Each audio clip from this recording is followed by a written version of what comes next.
வணக்கம் மீன் அன்புக்குரிய நண்பர்களே. மதியம் நல்லா சாப்பிட்டீங்களா? நிம்மதியாக தூங்கிட்டு இருப்பீங்க. இவன் வந்து கெடுத்து விட்டானே அப்படின்னு நினைச்சிடாதீங்க. சண்டே கூட நிம்மதியாக இருக்க முடியல. இந்த மாதிரி மூஞ்சியெல்லாம் பார்க்க வேண்டியதாக இருக்குது. நாங்கள்லாம் என்னையா இந்த மாதிரி போட்டு இப்படி பண்ணுறையே அப்படிங்கிறீங்களா?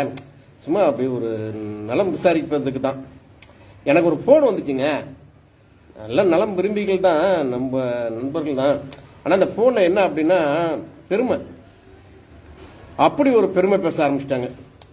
அதாவது பெருமை பேச வேண்டியதான். என்ன அப்படின்னா பசங்க படிக்கிறாங்க, காலேஜில் படிக்கிறாங்க, அங்கே படிக்கிறாங்க, இங்கே படிக்கிறாங்க அப்படின்னா சரி, ஃபாரினில் போய் படிக்கிறாங்க பசங்க, நல்லா படிக்கிறாங்க அப்படிங்கிறது வந்து ஓகே, அதை வந்து நம்ம கேட்கலாம்.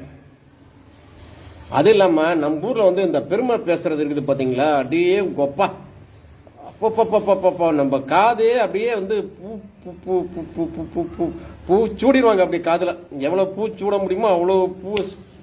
அப்படியே என்னத்தை சொல்றது, எங்கள் வீட்லிங்க அப்படின்னு ஆரம்பிப்பாங்க பாருங்க. எங்கள் வீட்லிங்க, எங்கள் வீட்டிலலாம் முதல்ல ஒன்றுமே இருந்திருக்காது, எல்லாருமே அப்படி தான் வந்தோம். ஆனால் இங்கே அடிக்கிற பெருமை இருக்குது. எங்கள் வீட்டில் 3 டூ வீலர் இருக்குதுங்க, 2 கார் இருக்குதுங்க, பசங்க எது கேட்டாலும் வாங்கி தரானுங்க அப்படின்ட்டு அப்படி ஒரு பெருமை. அப்படி ஒரு பெருமை அப்படியே அள்ளி விட்டுக்கிட்டே இருப்பாங்க. அவங்க பாட்டுக்கு அள்ளி விடுவாங்க. இங்கே பாருங்க எப்படி செயின் பண்ணி போட்டிருக்காரு எங்கள் வீட்டுக்காரர், எப்படிலாம் பண்ணி செயின் பண்ணி கொடுத்துருக்காரு பார்த்தீங்களா, அப்படி இப்படின்ட்டு பெருமையை அள்ளி விட்டுக்கிட்டே இருப்பாங்க அவங்க பாட்டுக்குல. அவங்க வந்து பெருமை வந்து பேசுறது ஓகே. ஆனால் வந்து நான் என்ன சொல்றேன், படிப்பை பற்றி பேசலாம், எல்லாத்த பற்றி பேசலாம். அதாவது ஏற்ற மாதிரி ஒருத்தர் இருக்காரு, அவங்க என்ன மனநிலையில் இருப்பாங்க, அவங்கள்ட்ட காசு இருக்குமா, காசு இல்லையா, அவங்க எப்படி இருப்பாங்க, அவங்க இருக்கிறவங்களா இல்லாதவங்களா அப்படின்னு சொல்லிட்டு அவங்க பொருளாதாரத்தில் எப்படி இருக்காங்க அப்படின்னு தெரிஞ்சுக்கிட்டு பேசணும். நீங்கள் பாட்டுல நீங்கள் வந்து அள்ளி அள்ளி விட விட விட விட என்ன ஆச்சுன்னா, ஏற்ற மாதிரி இருக்கவங்க என்னடா இது அப்படின்னு சொல்லிட்டு அவங்க வந்து ஓரளவு அவங்களுக்கு பொறாமை கூட இருக்காது, ஆனால் பொறாமை வர வச்சுருவாங்க.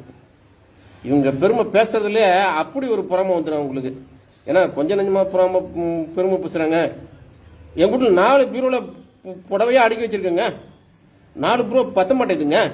அடேங்க பப்பா, ஐயோ 4 பீரோவில் புடவையா அப்படின்னு அவங்க வந்து நினச்சி அந்த கண்ணு படுது பார்த்தீங்களா, அந்த கண்ணு தான் ஐயோ, அந்த கண்ணு ஏன் பட வைக்கிறாங்கன்னு இவங்களே தெரியல, இவங்களே வாங்கி கட்டிக்கிறதான். தீதும் நன்றும் பிறர் தர வரா அப்படின்னு கணின் பூங்குன்றனார் 2000 வருஷத்துக்கு முன்னாடியே சொல்லிட்டு போயிட்டார். யாதும் ஊரே யாவரும் கிளியர், இதான் முதல்ல லைன். 2வது லைன் வந்து தீதும் நன்றும் பிறர் தர வரா. அவர் எதுக்கு சொல்லியிருக்காருன்னா, நம்ம ஆளுங்களாம் இப்படிலாம் பேசுவாங்க எதிர்காலத்தில் அப்படிங்கிறதுக்காகவே சொல்லியிருப்பாரு ஆட்டிருக்குது. இவங்களா வந்து என்னத்த சொல்றது, நம்ம எங்க வீட்டுல அவ்வளோ பெரிய டிவி இருக்குதுங்க, எங்க வீட்டுல இவ்வளவு பெரிய டிவி இருக்குதுங்க, அள்ளி விட்டுக்கிட்டே இருப்பாங்க. ஏத்த மாதிரி இருக்கும். அதாவது கேட்டே ஆகணும், வேற பலி இல்லாம அப்படிங்களாங்க அப்படிங்களாங்க அப்படிங்களாங்க அப்படின்ட்டு அவங்களுக்கே ஒரு மாதிரி ஆயிரும். வந்தவங்களை வந்து டீ பிடிங்க அப்படின்னு சொல்லிட்டு அதெல்லாம் வந்து ஆரம்பிச்சிருவாங்க. பாத்தீங்களா எவ்வளவு பெரிய டிவி எங்க வீட்டுல இருக்குது பாத்தீங்களா நீங்க, அப்படியே கொப்பா. இது 65 இன்ச் டிவிங்க. இதுல வந்து எல்லாமே பார்க்கலாங்க, யூடியூப் பார்க்கலாம், அதை பார்க்கலாங்க, இதை பார்க்கலாம், எல்லாமே பார்க்கலாங்க. அப்படியே எங்க வந்து பசங்க மருமகள்லாம் வந்து அப்படியே தங்க தட்டுல அப்படியே தாங்குறாங்க அப்படின்னு சொல்லிட்டு அள்ளி விடுவாங்க பாருங்க. அப்பா இப்படி இல்லாம இருக்காங்க இந்த உலகத்துல. பசங்க கவனிக்கிறதா, கவனிச்சா நல்லதுதான். நான் வந்து உண்மையில பெருமைப்படுறேன். பசங்க வந்து தாய் தகப்பனை வந்து நல்லபடியா வச்சுக்கிறாங்கன்னா ஓகே, அதுல வந்து எந்த வித மாற்றம் முடியாது. அந்த பசங்களுக்கு நம்மளுடைய வாழ்த்துக்களை தெரிவித்துக் கொள்கிறோம். ஆனா இவங்க வந்து அள்ளி விடுறாங்க. Sir good evening sir, how are you sir, you are my boss, how are you sir, fine sir, okay sir, thank you for வாட்சிங் sir. I am also in Mumbai. I am residing in Ambernath, sir. I came 3 years back. I am living here now. Thank you, sir, for watching, sir. Sir. நம்ம pass, அவர் நம்ம வந்து கேமராமேனுக்கெல்லாம் பாஸாக இருந்தார் ஒரு காலத்தில். அவர் வந்து live பார்த்துட்டு இருக்காரு சார். அதுக்காக sir take care of your health sir. Thank you sir. அவர் வந்திருக்காரு, அவர் ஆன்லைன்ல பாக்குறாரு, அதனால அவருக்கு ஒரு நன்றி தெரிவித்துக் கொள்ள வேண்டும் என்று நினைக்கிறேன். ஏன்னா அவங்க எல்லாம் இருந்தப்ப நம்ம எல்லாம் போனோம்னா சைன் உடனே போட்டு வந்துருவாங்க, எந்த ஃபைல்ல போனாலும். பிரச்சனைக்கு வரான்ப்பா. இந்த பெருமை பேசுவது வந்து காத்துல அப்படியே பரவிட்டே இருக்குங்க. இது என்னமோ நினைக்கிறாங்க, பொய் பேசுறது உண்மை பேசுறது எல்லாமே காத்துல தான் இருக்குதுங்க. நீங்க நினைக்கலாம் காத்துக்கு என்ன சக்தி இருக்குது, காத்து வந்து ஆக்சிஜனை மட்டும் தருவதில்லை, காத்து வந்து கார்பன் டை ஆக்சைடை மட்டும் தருவதில்லை, ஹைட்ரஜன் எல்லாம் தருவதில்லை. இதுல வந்து காத்துல வந்து உங்களுடைய நீங்கள் பேசக்கூடிய பொய், நீங்கள் பேசக்கூடிய உண்மை எல்லாமே கலந்திருக்குது. அது உங்களுக்கு வந்து ஒரு நாள் திருப்பி அடிக்கும். அது மட்டும் கவனத்தில் வைத்துக் கொள்ளுங்கள் என் அன்பிற்குரிய நண்பர்களே.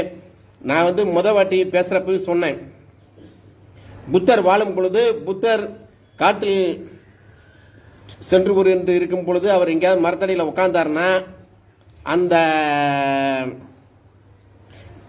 அவர் இருக்கும் கிட்டத்தட்ட ஒரு 15 கிலோமீட்டருக்கு சிங்கம் கூட மான அடிச்சு சாப்பிடாது. ஏனால் அவர் விடும் மூச்சிலிருந்து உண்மைகள் அகிம்சை தான் போயிட்டு இருக்குது. அந்த மூச்சு காத்து வந்து பாடையே வந்து அந்த சிங்கத்துக்கெல்லாம் பிடிச்சிடும்.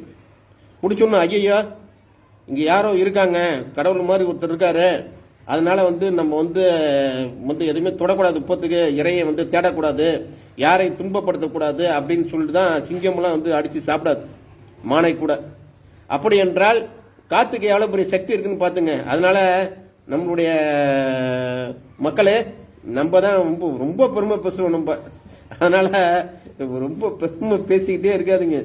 எல்லாத்துக்குமே எல்லாமே கிடைக்க வேண்டும். அதுக்காக தான் எல்லாருமே ராத்திரி போல அலைஞ்சிட்டு இருக்காங்க.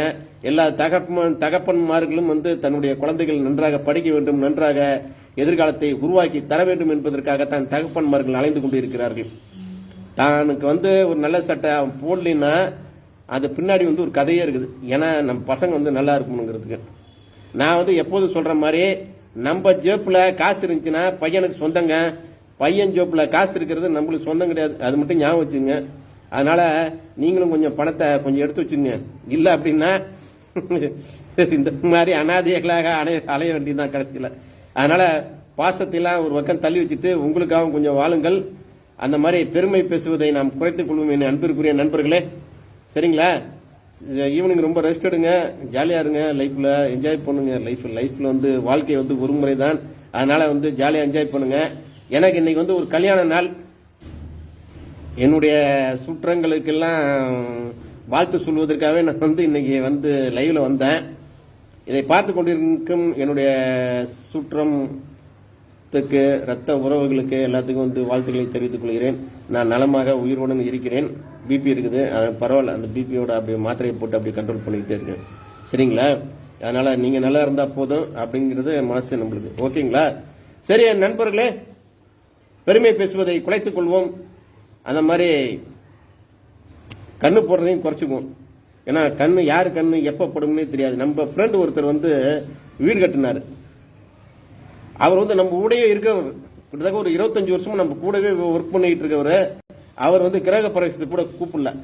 அதான் என்னுடைய கொள்கை கிட்ட ஒருத்தர் கேட்டேன், ஏன்டா அவர் கூப்பிட மாட்டேங்கிறாரு அப்படின்றதுக்கு அவர் சொல்றாரு, ஐயோ நீங்க வந்தா கண்ணு போட்டுருவீங்க, அவரு போனா கண்ணு போட்டுருவாரு வீட்டை பார்த்துட்டு. என்ன நம்ம என்ன அலைய என்ன இங்க வந்து முகேஷ் அம்பானி கட்டி இருக்கு, அப்படி அந்த வீட்டுலாம் டாக்ஸில போறப்ப வரப்ப பாத்துக்கிட்டு தான் இருக்கேன். அதை பார்த்து நம்ம கண்ணு வச்சா முடியுமா? அப்படிலாம் கிடையாது. கண்ணு போட்டுருவாங்க அப்படிங்கிறதுக்காக உங்களையா கூப்பிட மாட்டாங்க அப்படின்னு. சில வீட்டுல வந்து என்ன அப்படின்னா பாத்திரம்லாம் வச்சிருப்பாங்க கழுவி, நம்ம போனோம்னா பாத்திரத்தான் டக்குன்னு உள்ள எடுத்துட்டு போயிருவாங்க. ஏன்னா பாத்திரத்தை பார்த்து கண்ணு வச்சிருக்குமா. அடடா, மனிதன் மனசு எப்படி எல்லாம் அலைமாயுது பாத்தீங்களா? பாத்திரத்தை பார்த்து எவனாவது கண்ணு வைப்பானா? ஒரு 1000 ரூபாய் 2000 5000 ரூபாய் கொண்டு போனா எல்லா பாத்திரத்தையும் வாங்கிட்டு வந்துடலாம். என்ன மாதிரியோட திங்கிங்ல இருக்காங்க பாருங்க மனிதர்கள்லாம். என்ன பண்றது? நம்மளுடைய மனிதர்களுடைய மனங்கள் விலாசமாக ஆக வேண்டும். சரிங்களா? அதுக்குதான் நிறைய புக்கு படிக்கணும். இந்த புக்கெல்லாம் பத்தி அப்புறமா பேசுறேன் நான். இன்னைக்கு ஞாயிற்றுக்கிழமை அன்னைக்கு போதும்னு நினைக்கிறேன். இதுக்கு மேல போட்டு அறுக்க கூடாது யாரையும். சரிங்களா நண்பர்களே? பார்த்து கொண்டிருக்கும் நண்பர்கள் அனைவருக்கும் வணக்கம். பார்க்க போகும் நண்பர்களுக்கு அனைவருக்கும் வணக்கம். உங்களுடைய ஆதரவுக்கு என்னுடைய நன்றியை தெரிவித்துக் கொள்கிறேன். இப்பதான் 17,000 பேர் ஆயிருக்காங்க. இது கூடிய விரைவில் 25,000 ஃபாலோவராக ஆக வேண்டும் என்பது உங்க கையில் தான் இருக்குது. சரிங்களா? ஓகேங்க நண்பர்களே, bye bye, thank you, take care, happy weekend.